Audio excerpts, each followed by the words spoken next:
एक लड़की जिसकी लाइफ में कोई खुशी या सुकून नहीं था, उसकी जिंदगी को जन्नत बनाने एक लड़का टाइम ट्रैवल करता उसके पास पहुंच जाता है। अब क्या होता है इनकी लव स्टोरी का अंजाम, आइए जानते हैं। कहानी की शुरुआत होती है हमारी मेन लीड मो से, जो एक मशहूर MIT कंपनी में 3 साल से गेमिंग आर्टिस्ट के तौर पे काम कर रही है। आज मो बहुत खुश थी और सुबह जल्दी उठकर ऑफिस जाती है, क्योंकि मो को पूरा यकीन था कि आज उसका प्रमोशन होने वाला है। फिर ऑफिस पहुंच के उसे पता चलता है कि उसकी जगह प्रमोशन लिन नामी लड़की को मिल गया है। पूछने पर उसे पता चलता है कि असल में लिन का बॉस के साथ अफेयर चल रहा था, इसे वो मेहनत के बगैर बाजी मार गई। खैर, जिंदगी तो ऐसे ही बेरहम है, पर अभी सदमे में वो ये समझ नहीं पा रही थी। सीन शिफ्ट होते हैं मो के घर, जहाँ वो अपने सामने कैफे रख के काटने के लिए बैठी होती है। तभी हमें उसका फ्लैशबैक दिखाया जाता है। जब वो छोटी थी तो कैसे उसे एक लड़के ने हरास होने से बचाया था। फिर वो विश करती है कि उसे उस लड़के जैसा बॉयफ्रेंड मिले और तभी अपनी प्रमोशन के लिए दुआ भी करती है। नेक्स्ट उसका दोस्त मो कॉल करके उसे बाहर बुलाता है, जो उसके लिए कुछ खाने की चीजें लाया था। अचानक तभी फ्लैशबैक वाला लड़का उसके सामने आ जाता है, जो देख के मो चौंक जाती है। सीन शिफ्ट होते हैं हमारे मेन लीड यो पर, जो कॉमिक बुक लिखता है, जिसमें वो ड्रॉ करता है कि उसका दोस्त उसे बुक्स रैंक ना होने पर टीज कर रहा होता है और ये शो कहवाता है कि मैं तुमसे ज्यादा टैलेंटेड हूँ। फिर उसी कॉमिक में उसकी बुक एक दिन रैंक हो जाती है। ये उससे 500 मिलियन अर्न करता है। अपनी वाइफ को डिवोर्स देने का सोचता है, क्योंकि जब यो ने ये करियर चूज किया था तब वो अमीर नहीं था, तो उसकी वाइफ अक्सर डिवोर्स मांगती थी। जबकि यो अमीर हो गया है तो उसकी गोल्ड डिगर वाइफ रिश्ता ठीक करने की कोशिश करती है, पर यो उसे डिवोर्स दे देता है। यो ये सब कॉमिक में ड्रॉ करके प्रेजेंटेशन देता है। उसके स्पॉन्सर को उसकी कॉमिक अच्छी लगती है और वो इसे पब्लिश करने के लिए तैयार हो जाते हैं। पर अचानक पता नहीं यो को क्या होता है कि वो कॉमिक पब्लिक करने से इनकार कर देता है। उसके दोस्तों के बहुत समझाने के बाद भी वो नहीं सुनता और कॉमिक को जाया कर देता है। यो को अपने टीवी से आवाज आती है कि क्या आप दूसरी दुनिया में जाना चाहते हैं। यो जब टीवी के करीब हाथ करता है तो वो गायब होना शुरू हो जाता है, लेकिन डर के वो पीछे हट जाता है। उसे फिर आवाज आती है तो वो टीवी की तरफ बढ़ता है और उसमें से गुजरकर किसी दूसरे घर में पहुंच जाता है। वो हैरान तो बहुत होता है, पर फिर वहाँ किसी इंसान को ढूंढने लगता है। किसी के नाम मिलने पर वो घर से बाहर आता है तो उसे मो दिखती है। ये वो ही लड़का था जिसे मो फ्लैशबैक में देखती थी। वो दोनों एक दूसरे को देखते हुए ऑरेंज उठाते हुए, जो कि मो के हाथ से गिर गए थे। तभी यो वहाँ से चला जाता है। तब मो का दोस्त उसे घर ले आता है। वो मो से बातें कर रहा होता है, लेकिन मो तो यो के ख्यालों में गुमी हुई थी। इधर यो रोड पर एक औरत को सिक्योरिटी गार्ड से लड़ते हुए देख के रोकता है, तो नोटिस बोर्ड पर 2020 लिखा देखकर हैरान हो जाता है। सीन दोबारा मो पर शिफ्ट होते हैं। वो अपने दोस्त को घर से भेजकर वापस आ रही होती है कि दोबारा बेल हो जाती है, लेकिन जब वो डोर खोलती है तो यो उसके सामने खड़ा होता है। वो डोर बंद करके भागकर वॉशरूम जाती है और तैयार होके आती है। यो उसे कुछ कहने लगता है तो मो उसे अंदर आने का कहती है। यो उसे बताने लगता है कि वो यहाँ कैसे आया, लेकिन मो तो उसे देखती हुई ख्यालों में पहुंच जाती है। यो उसे बताता है कि वो टाइम ट्रैवल के जरिए 2015 से आया है। मो टाइम ट्रैवल का सुन के हैरान हो जाती है। यो उसे कहता है ये यकीन करना मुश्किल है। तभी मो कहती है मुझे समझ आ गई, तुम टीवी के जरिए आए हो। यो के कहने पर वो उसी टीवी को ठीक करने की कोशिश करते हैं जिसके जरिए वो आया था, लेकिन वो टीवी उनसे खराब हो जाता है। मो यो से कहती है कि वो इसे कल तक ठीक करवा लेगी। यो वहाँ से जाने लगता है तो मो उसे उसके पास रुकने के लिए कहती है और यो के पास होने का सोच के खुश होते हुए उसके लिए कपड़े निकालती है और उसे आकर दे देती है। यो वॉशरूम जाकर टूथब्रश के लिए आवाज देता है तो मो कहती है वहाँ बॉक्स में पड़ा है। तभी उसे याद आता है उसने उस बॉक्स में कुछ प्राइवेट चीजें रखी हैं। वो उसे उठाने का सोचती है और वॉशरूम के अंदर चली जाती है। यो बात ले रहा होता है तो वो बड़ी मुश्किल से चीजें उठाकर वापस आने लगती है तो गिर जाती है। यो बाथरूम से बाहर आता है। यो को बगैर कपड़ों के देख के वो दोनों चीख मारते हैं और मो वहाँ से चली जाती है। उसके बाद यो आईने के सामने खड़ा मसाज कर रहा था। तभी मो पीछे से आकर वॉशरूम के लिए सॉरी करती है और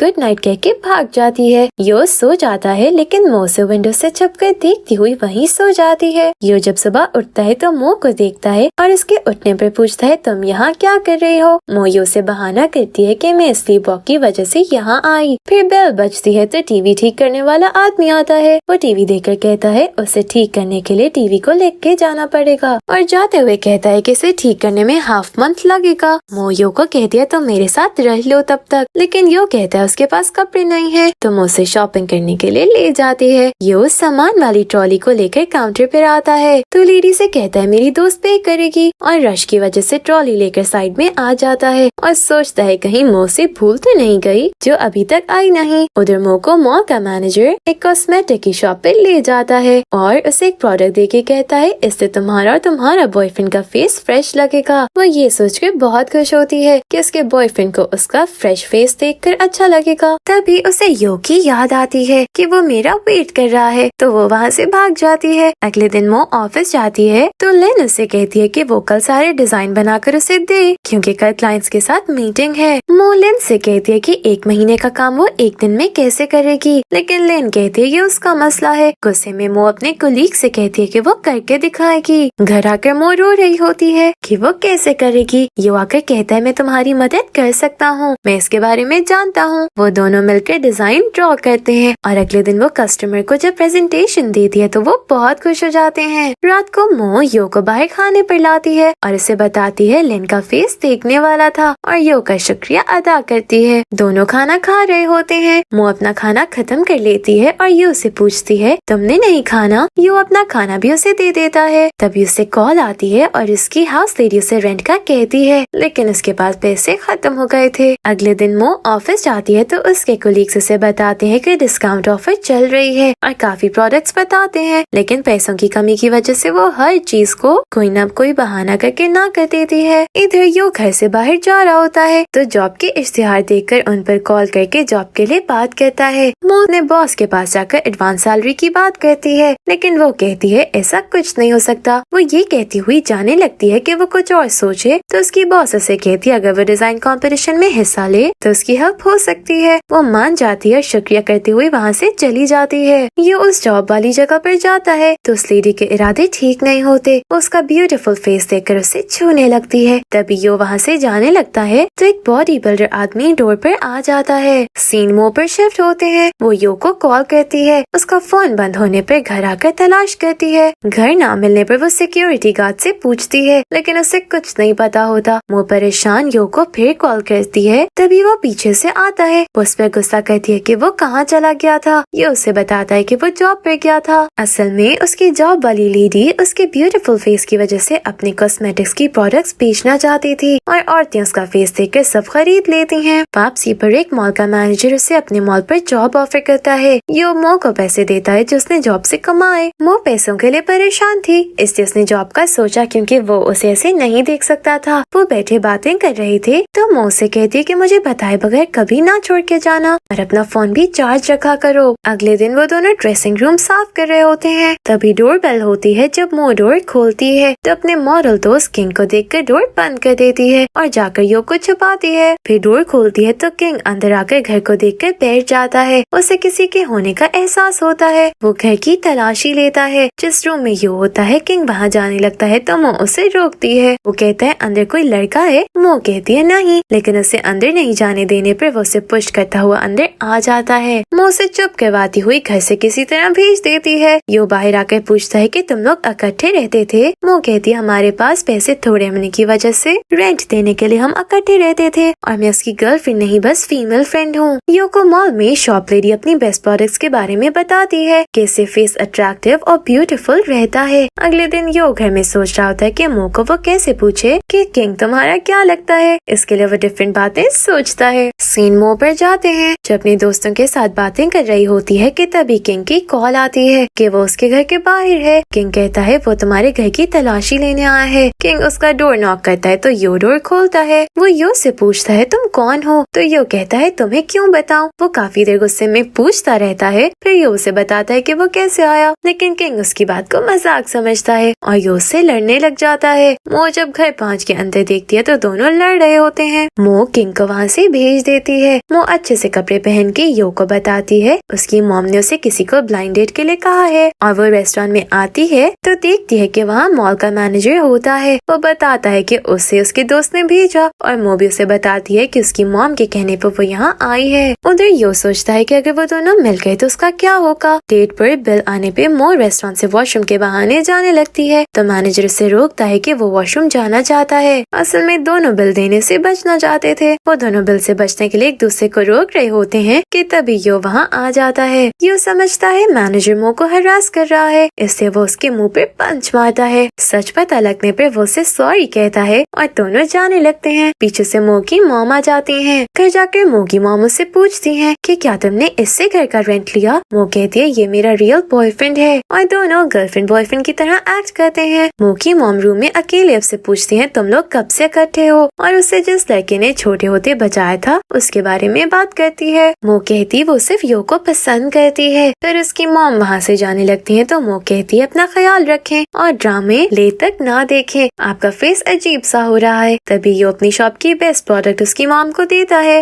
और कहता है इसे यूज करें, आपका फेस ब्यूटीफुल हो जाएगा। मॉम के जाने के बाद वो दोनों खाना खाने जाते हैं और मो यो के बारे में पूछती है। उसके काफी पूछने पर वो उसे बताता है कि वो कॉमिक लिखता है और उसे सुनाता है। अगले दिन मो ने एक ऑनलाइन कॉन्सर्ट में हिस्सा लिया था, लेकिन उसके इनिशियल एंट्रेंस के लिए वोट चाहिए था, लेकिन उसके वोट बहुत कम होते हैं। वो अपने ओल्ड दोस्तों को कॉल करती है, लेकिन कोई फायदा नहीं होता। उधर यो को अच्छी परफॉर्मेंस में अप्रिशिएट किया जाता है और वो मो को कॉल करके डिनर के लिए कहता है, लेकिन वो मना कर देती है। वो घर आता है तो मो से अपनी प्रॉब्लम बताती है। वो कहता है मैं मदद करता हूँ, लेकिन मो कहती है तुम्हें ज्यादा लोग नहीं जानते, इससे तुम कुछ नहीं कर सकते। फिर किंग की कॉल आती है। वो कहता है अगर वो एक रात बार में उसके साथ आएगी तो वो उसकी मदद कर सकता है। वो खुश होकर जाने लगती है तो यो भी उसके साथ वहाँ आ जाता है। किंग के फैंस की वजह से उसके वोट इंक्रीज हो जाते हैं। किंग मो से फ्लर्ट कर रहा होता है। यो कहता है मेरे साथ आओ हम सिंगिंग करते हैं। उसकी आवाज अच्छी ना होने पर किंग उसे माइक मांगता है कि वो गाएगा, लेकिन उन दोनों में लड़ाई हो जाती है। मो वहाँ से चली जाती है और फिर वो लोग वापस जाने लगते हैं तो किंग उसे कहता है मेरे साथ कार में आ जाओ और यो से कहता है मेरे साथ आओ। वो दोनों इस बात को लिए काफी लड़ते हैं। मो ऑफिस आती है तो वहाँ लिन से पता चलता है कि उसके वोट जाया हो गए। उसे कंपनी से पता चलता है कि उसके वोट कंसिडर नहीं किए गए। यो को एक हिंट मिलता है। वो कुछ चॉकलेट लाकर मॉल में स्टॉल लगाता है और लोगों को चॉकलेट बांट के मो को अपनी गर्लफ्रेंड बता के उसके लिए वोट लेता है। ये देखकर एक लाइव स्ट्रीमर उसकी और वोट लेने में मदद करता है। मो लाइव उसे देख रही होती है। वो यो को ये करता देख के